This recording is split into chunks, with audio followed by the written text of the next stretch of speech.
intervention suivante donc, qui va être réalisée par Olfa Zeribi, qui est la nouvelle directrice régionale de l'Europe de l'Ouest, donc de la DREO à l'AUF, et Claude-Emmanuel Leroy, qui est responsable de projet dans cette même direction. Merci beaucoup Thierry. Merci pour cette introduction et merci, voilà, merci à tous les panélistes et à tous les participants. J'aimerais pouvoir me prononcer très brièvement et pour cela, donc, je dois également partager mon écran. Mais je voudrais vous remercier aussi pour la qualité de toutes les interventions que j'ai pu suivre depuis… ce n'était pas prévu. Je ne devais pas être présente toute la journée. J'en avais averti Claude-Emmanuel et tous mes collègues. Mais j'ai été vraiment très intéressée et au titre de la direction de l'AUF Europe de l'Ouest basée à Bruxelles, il y a énormément de sujets qui sont éminemment importants parce que justement, ils touchent à la fois à la dimension de la valorisation de l'expertise francophone dans ce champ et à l'internationalisation de cette expertise et de trouver, de comprendre, d'essayer de se positionner au titre de l'AUF Europe de l'Ouest et de voir comment, dans des perspectives qui soient complémentaires, comment trouver des synergies, comment ce positionnement pourrait avoir lieu et comment faire en sorte, dans cette complexité de compatibilité des systèmes d'enseignement supérieur, de recherche et d'innovation, enfin, et surtout sur la thématique éminemment complexe que vous traitez. Voilà, j'avoue que je dois avouer que c'était vraiment… Bravo pour le réseau relié et bravo pour ce que vous faites. Et nous sommes extrêmement heureux en tant qu'AUF d'être impliqués dans ces présentations. Voilà, je vais essayer de partager mon écran.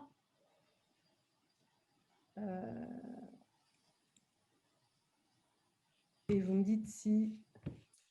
C'est parfait, merci beaucoup pour ce beau compliment. Oui, il faut le dire lorsqu'il y a des points… Voilà. On commence à avoir des jolies collaborations entre Relier et l'AUF. Ah oui.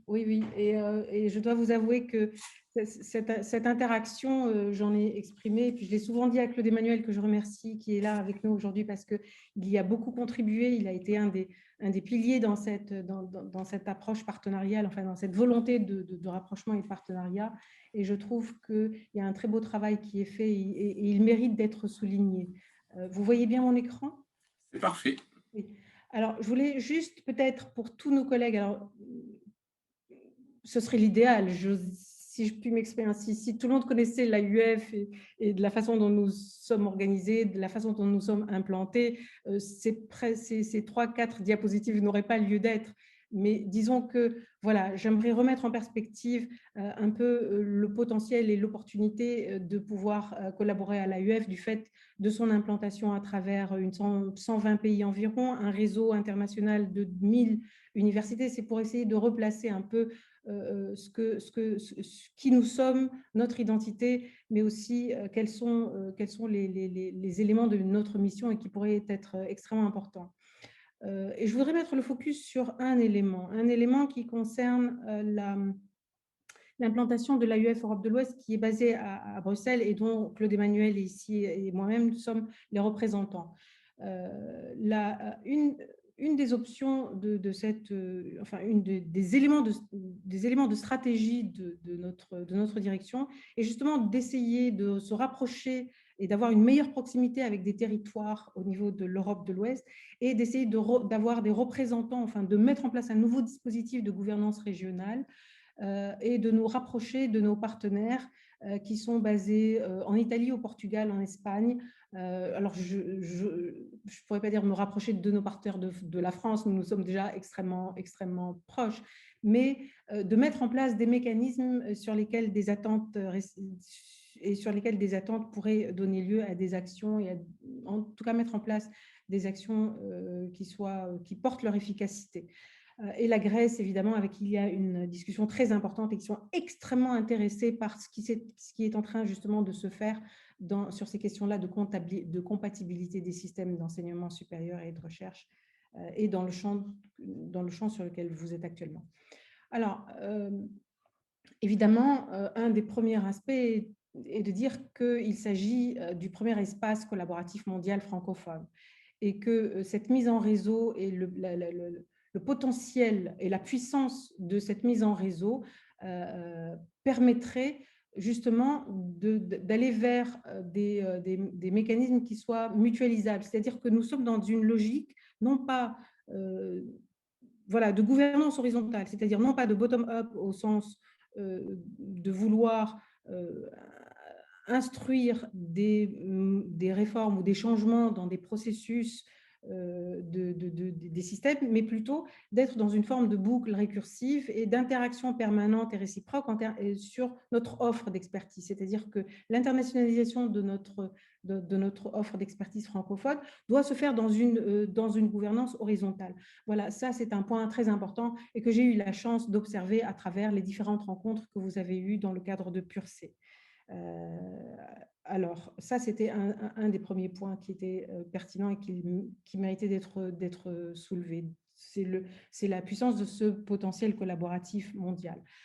Une mission importante est de dire, en fait, ce que cherche à faire la francophonie scientifique dans sa déclinaison nouvelle et dans la stratégie qui sera annoncée sur la prochaine période, et de comment repenser, comment reconstruire du sens dans un espace mondial dans lequel nous pourrions valoriser cette francophonie scientifique et agir, mais agir tout en préservant les identités plurielles dans les contextes et tout en respectant cette diversité culturelle et au contraire en faire une richesse, en faire une opportunité d'échange, en faire une opportunité. Et ça, j'ai beaucoup entendu ça ce matin et dans les témoignages d'expérience, et je trouve cela aussi extrêmement pertinent parce que nous nous inscrivons totalement dans cette logique.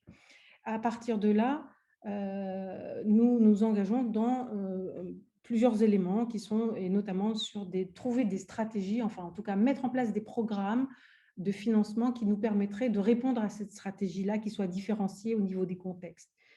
Cela s'inscrit tout à fait dans ces plans d'action. Alors, là, c'est un point important que Claude Emmanuel et moi-même voulions partager, parce que c'est un travail de réflexion important qui a eu lieu en interne, et aussi en tenant compte des différents éléments de résultats de consultation mondiale sur lesquels je reviendrai tout à l'heure. C'est que nous avons des axes et des orientations stratégiques importantes sur lesquelles toute la discussion que vous avez eue et tous les échanges que j'ai pu entendre ce matin, justement rejoignent à la fois le premier axe, mais aussi le troisième. Le premier, partager des bonnes pratiques en matière de transformation des systèmes. Donc, nous sommes vraiment dans cette dynamique et dans cette logique et sur ces groupes de réflexion donc permettent d'alimenter en contenu ces éléments, tirer des leçons de ces expériences et de ces retours d'expérience. En même temps, je vais aller directement au troisième, qui est développer des partenariats stratégiques au sein de l'écosystème local. À partir de là, l'idée de développer des partenariats, de trouver des synergies et des complémentarités pour mettre en place ces leviers d'action et enfin identifier des opportunités de financement et accompagner nos partenaires pour aller vers ces financements internationaux. Il y a une demande de plus en plus forte, un intérêt de plus en plus fort en tout cas, de la part de nos membres, de notre réseau de membres, de rechercher, enfin, ils trouvent à travers l'AUF qu'il y a une certaine légitimité et je pense que nous pouvons apporter cette offre structurante, cette offre pour structurer justement ces projets et faire de l'accompagnement sur ces programmations. Donc, de la même façon, il y aurait une forme d'externalité positive sur le fait de renforcer cette dynamique de réseau autour de projets qui sont des projets structurants. Bien, donc là, je ne vais pas insister beaucoup plus sur cela, mais pour vous remettre en perspective ces résultats que nous attendons de ces deux axes-là, en particulier les bonnes pratiques dans le cadre de la francophonie scientifique, seraient parmi les résultats sur lesquels nous nous sommes focalisés sur cette période pour adopter une démarche d'implémentation d'un processus et d'un déroulement de stratégie. serait tout d'abord probablement de réfléchir et de travailler sur la cartographie d'un potentiel d'expertise francophone en tenant compte des besoins que nous avons identifiés dans le cadre de la consultation mondiale. Et nous allons avoir une surprise heureuse, si je puis m'exprimer ainsi, de faire le constat, parmi les 4 constats que je vais vous présenter immédiatement dans la consultation, enfin, c'est une primeur, hein, ce sont les premiers résultats et ce sont encore des bribes de résultats de la consultation mondiale que nous avons pu dérouler l'année précédente, et de faire le constat suivant, que la thématique sur laquelle vous travaillez actuellement en tant que réseau est éminemment essentielle et fondamentale pour bon nombre de pays et bon nombre de présidents d'université ou de responsables universitaires. Alors, pas les étudiants nécessairement, parce que ils ne sont pas encore au cœur d'un dispositif et d'un système, mais pour ce qu'on appelle les hautes autorités, cela représente un défi important à relever. Voilà, je vais passer à la deuxième partie de cette présentation, et pour vous donner des éléments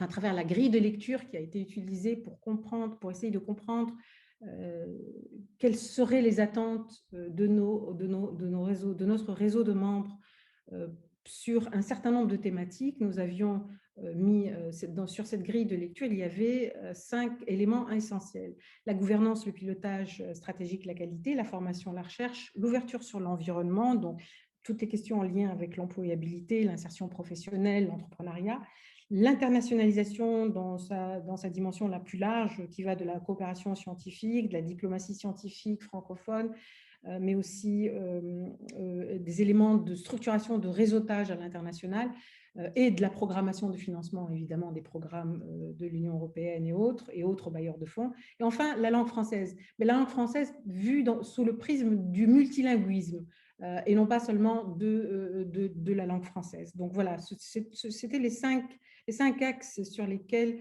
les membres ont été interviewés ou questionnés, et sur lesquels il y a eu un certain nombre de réponses, sans entrer dans le détail en fonction du niveau de développement de l'université, parce que sur 1000 membres, vous devez bien imaginer cette volonté, il n'y a pas de possibilité d'avoir ce standard ou cette homogénéisation, il y a d'attente et de réponse. Donc, il y a eu un certain nombre d'axes, de curseurs en tout cas, qui ont été placés entre de moins développés à plus développés, en tenant compte des grilles connues des grilles qui avaient été élaborées par les organismes internationaux.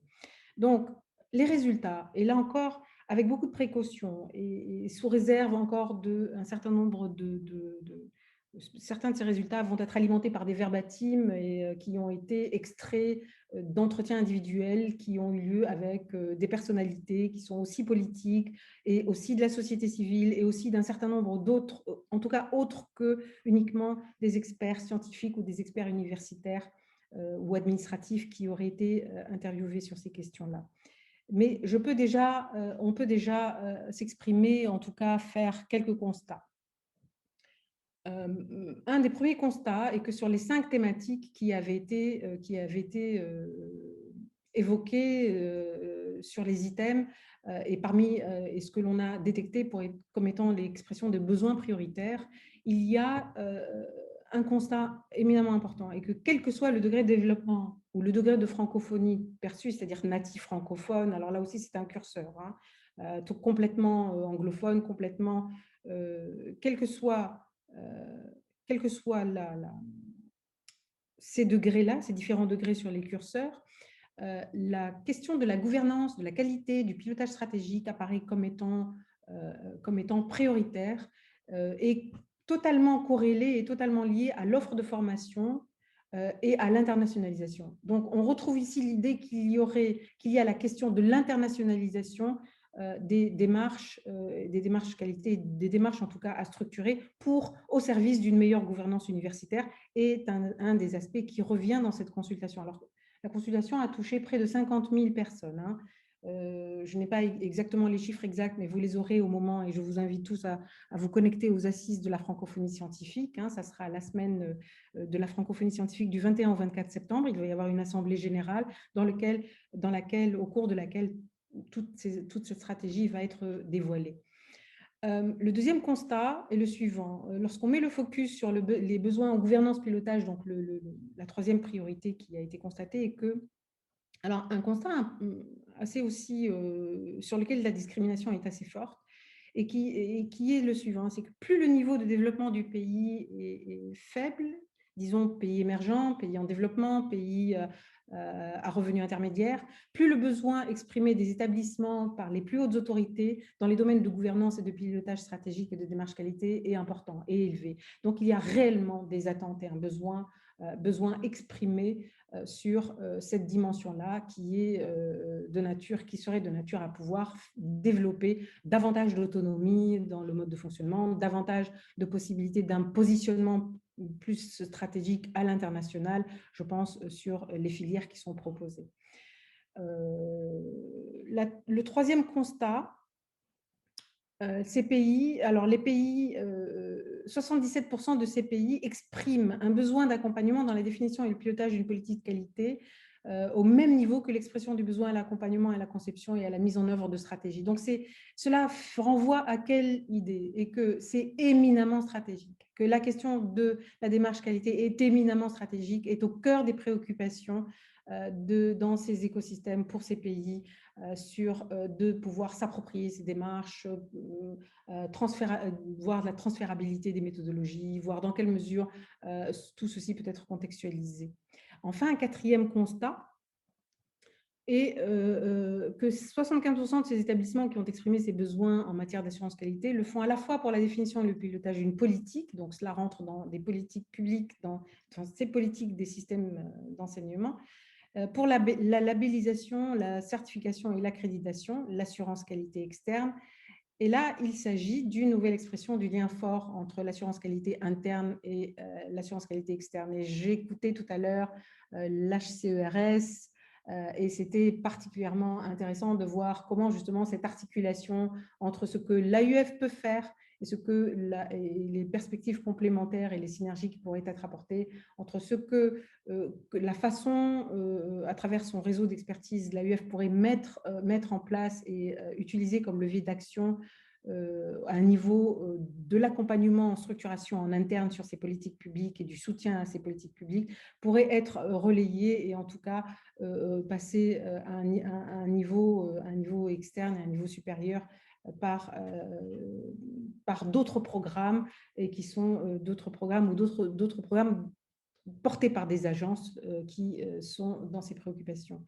Et voilà, écoutez, j'espère j'espère que oui, 15 minutes, je vois que j'ai fait 15 minutes, c'est bon, donc je suis dans les délais. Je vais peut-être donner la possibilité à Claude Emmanuel de réagir s'il le souhaite, mais je voudrais aussi vous dire combien nous avons eu un intérêt à préparer spécialement cette présentation pour vous et que nous sommes à votre disposition pour voilà, tout ce que vous jugerez intéressant et pertinent de faire ensemble.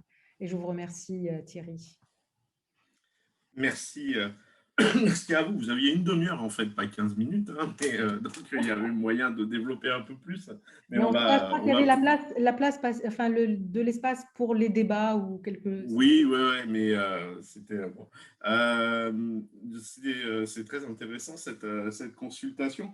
Je disais dans le chat que définition, stratégie et qualité sont compatibles. C'est exactement ce qu'on est en train d'essayer de mettre en place avec Percé et les méthodologies qu'on est en train de développer dans ce projet-là. Dans ce projet-là, elles ont vocation à se diffuser et à se déployer dans le reste des universités sans aucun problème. Claude Emmanuel, tu voulais intervenir éventuellement ou...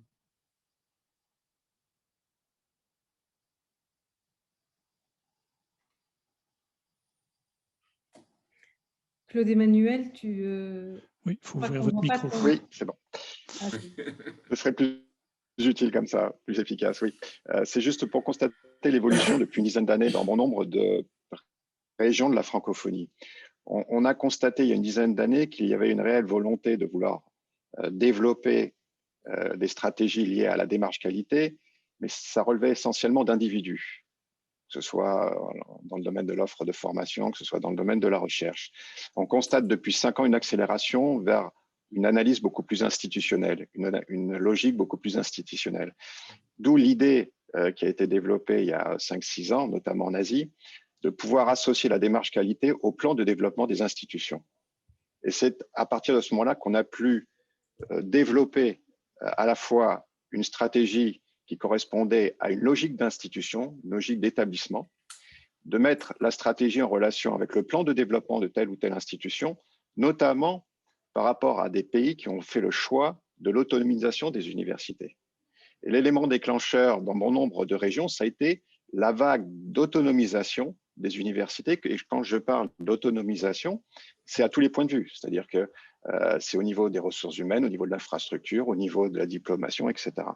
Et ça a été l'élément déclencheur qui nous a permis, nous, à l'AUF, de pouvoir se positionner dans une logique d'accompagnement de ces établissements dans la définition et le pilotage d'une politique de démarche qualité avec tout le dispositif qui l'accompagne, d'où la nécessité pour nous de pouvoir disposer d'experts capables de rentrer en dialogue avec tel ou tel établissement, mais dialogue qui soit opérationnel et constructif, dans le sens où il faut assez rapidement, c'est ce que disait Thierry ce matin, s'approprier un certain nombre de repères, de telle manière que les outils, les processus, bref, de manière générale, la stratégie correspondent bien à un besoin préalablement défini par l'institution.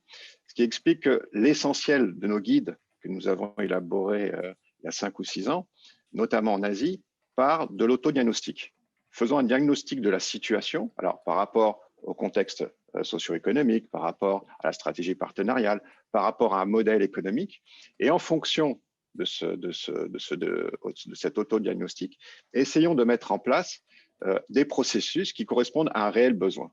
Et c'est tout l'enjeu, et c'est le défi au quotidien que nous avons à relever, nous, au sein de l'AUF, parce que quand on considère l'université Cheikh Anta Diop de Dakar ou l'université de Hanoï ou telle université à Yaoundé, c'est extrêmement compliqué à la fois de repenser notre façon de travailler, notre façon de penser, puisque ça relève également de la notion de culture, en vue de répondre à un besoin qui a été identifié.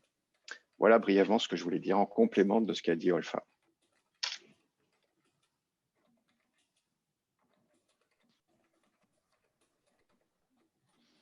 Bien.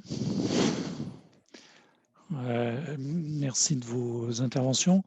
Juste un petit commentaire, puis une petite question. Mon commentaire, c'est qu'en tant qu'AUF, vous avez dû être un peu, enfin, je ne sais pas comment vous avez vécu, peut-être mal, le fait que la langue française intervienne bon dernier et loin derrière les 4 autres critères que vous aviez identifiés dans votre enquête. Et la question en fait était donc vous avez parlé à plusieurs reprises d'accompagnement. Comment vous vous situez, comment vous vous positionnez par rapport à des agences d'évaluation, HCERES ou d'autres internationales, qui se positionnent aussi sur ce créneau. Alors moins le HCERES, j'ai bien entendu ce qui est dit ce matin, mais certaines agences en font leur cœur de métier. Donc, comment vous positionnez par rapport à cela?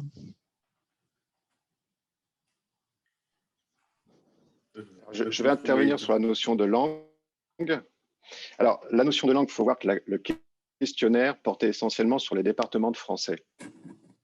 Et il y avait 3 niveaux de public cible, les étudiants, les enseignants-chercheurs et les présidents et recteurs des universités. Au niveau des étudiants, on a constaté qu'il y avait une très forte demande, je dirais en maîtrise de la langue française, mais c'est plus sous l'angle de la langue, je dirais, scientifique.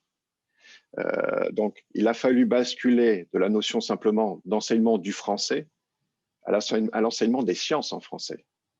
Et quand on parle de langue française, c'est aussi derrière de la méthodologie de la recherche, par exemple, quand on parle des étudiants de niveau master. C'est l'enjeu qui est de plus en plus compliqué et qui sera extrêmement compliqué à gérer, de l'interdisciplinarité.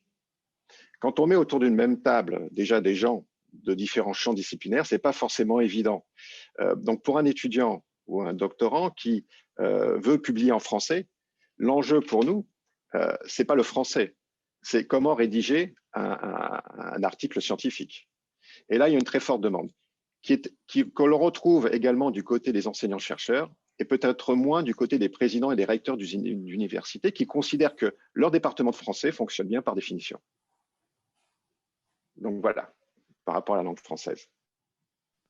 Je laisserai Olfa intervenir sur les partenariats.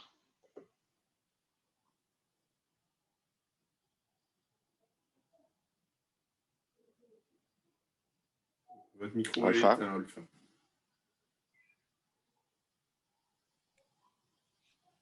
Oui, alors, ce qui est important, voilà comment nous considérons les choses sur les partenariats à développer.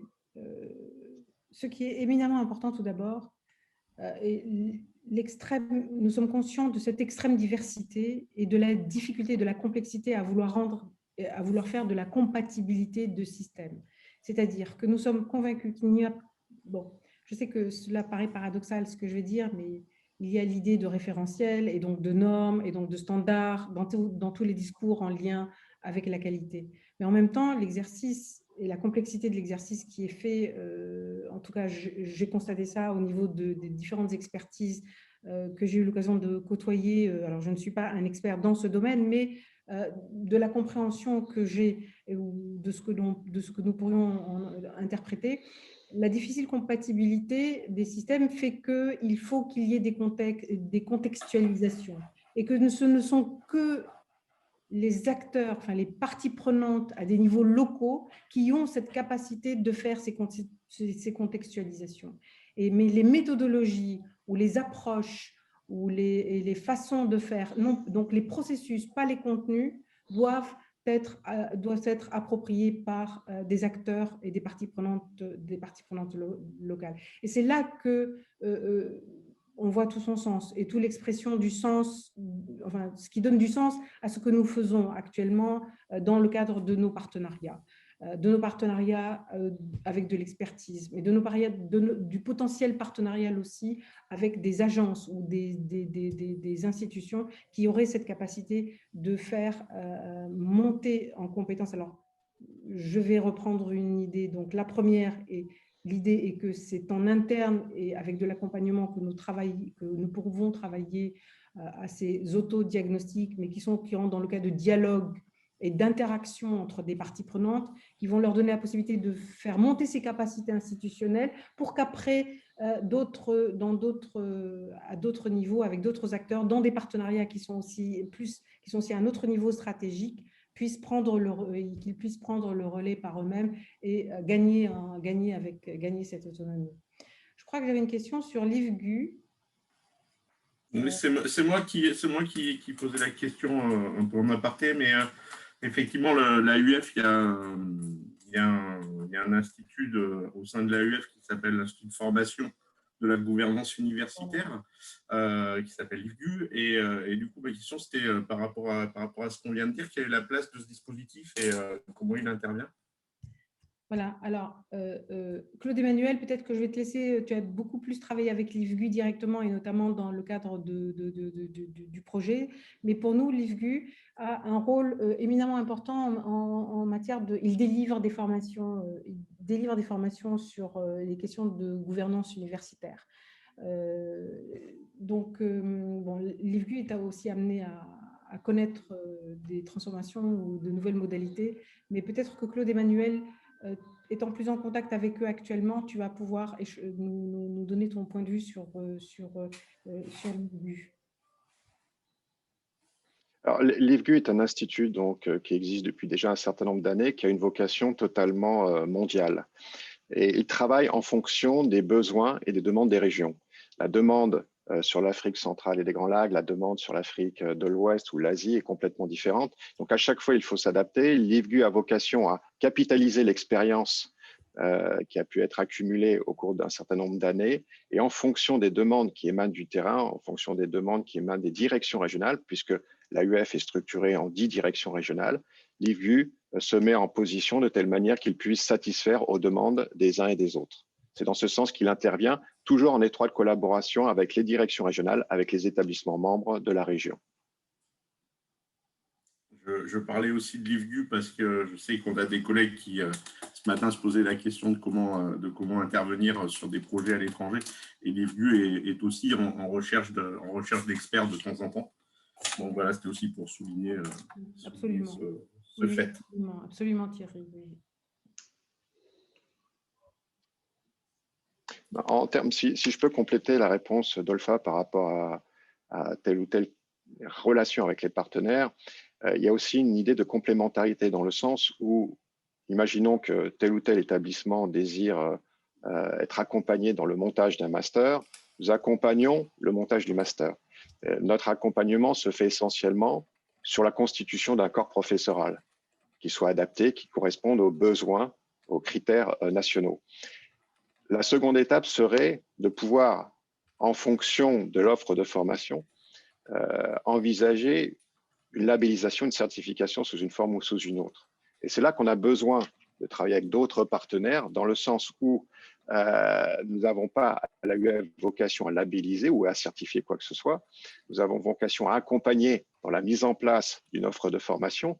Ensuite, ce qui nous intéresse, c'est en termes de visibilité ou d'attractivité, faire de telle sorte que l'offre de formation que nous avons accompagnée puisse, à un moment ou à un autre, obtenir cette labellisation ou cette certification. Donc, nous sommes vraiment à des degrés différents, tout en étant complémentaires les uns des autres. Et merci. Je ne vois pas d'autres questions.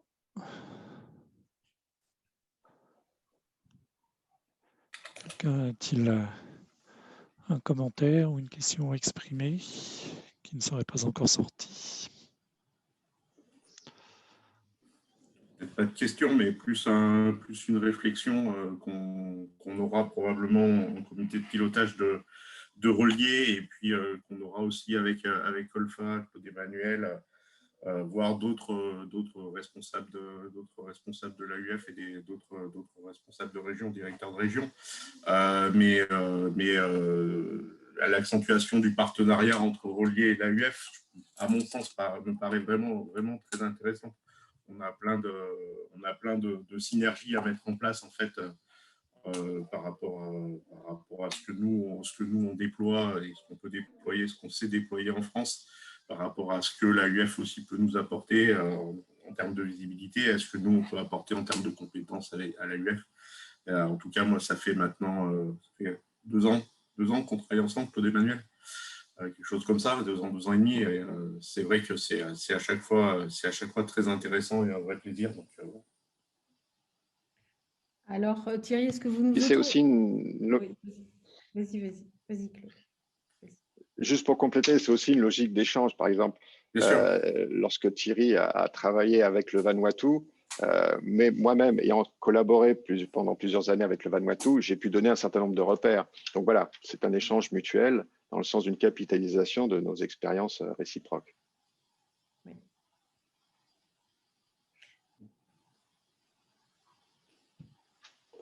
Enfin, vous vouliez… Oui, je voulais juste…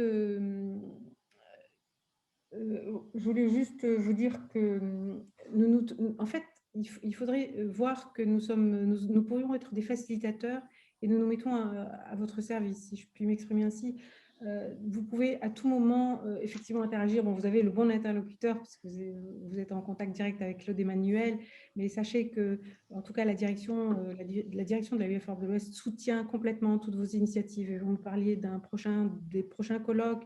Et nous serons tout à fait présents. Et là, vous parliez de justement relayer, si vous avez besoin, si vous le souhaitez, relayer des résultats pertinents pour la communauté francophone. Si vous souhaitez, effectivement, je vous invite à ne pas hésiter parce que la valorisation et la dissémination est un des points qui est le plus important de notre point de vue pour justement faire rayonner, faire du rayonnement de la francophonie scientifique sur du contenu, sur un contenu d'expertise qui est vraiment sur lequel il y a une attente, il y a une demande, il y a l'expression d'un besoin clairement identifié de la part dans le réseau. Donc, et là, je voulais juste faire peut-être une petite plaisanterie. Est-ce que vous êtes d'accord pour que nous puissions mettre l'actualité concernant votre événement d'aujourd'hui, parce que je le trouve éminemment on le trouve éminemment important et intéressant. Et puis, il s'agit aussi d'internationalisation et d'ouverture internationale, donc impact de démarche qualité. Donc, cela pourrait être intéressant de pouvoir relayer quelques résultats de cette rencontre aujourd'hui ou quelques éléments ou quelques pistes. Voilà. Ben, ce sera avec grand plaisir, d'autant que le colloque est enregistré et sera à disposition, enfin les interventions seront à disposition des collègues sur le site de Relier, complètement ouvert. Donc, bien sûr, oui. Très bien, merci Thierry. On va faire ça. D'autres questions? Non. L'AUF accompagne-t-elle des réseaux francophones de recherche? Absolument. Je vais te laisser, Claude-Emmanuel, parce que je m'excuse, mais je dois vraiment vous quitter là de suite. Donc, je peux te laisser, Claude-Emmanuel, pour continuer les... Alors, on va vraiment vous remercier beaucoup pour cette intervention et puis au plaisir de continuer ces échanges. Au plaisir. Au revoir. Au revoir. Au revoir. Alors, concrètement, l'appui au réseau de chercheurs, nous avons pendant très longtemps appuyé des réseaux thématiques de recherche, ce qui a fait l'une des forces de l'Agence universitaire de la francophonie. En fonction de la définition de la prochaine stratégie 2021-2025, nous allons certainement renouveler ce type d'opération. Donc, c'est des appuis sur des périodes de 4 ans, renouvelables une fois. C'est sur appel à candidature, appel à projet, et ce sera certainement ciblé en fonction des thématiques jugées prioritaires, notamment vis-à-vis de nos partenaires et bureaux direction régionale du Sud. Donc, c'est en cours de réflexion, ça va se faire. Donc, il suffit de surveiller le site internet de l'Agence universitaire de la francophonie. Mais dans tous les cas, il y aura des appels à intérêt ou des appels à projets concernant les réseaux de chercheurs sur des thématiques très ciblées.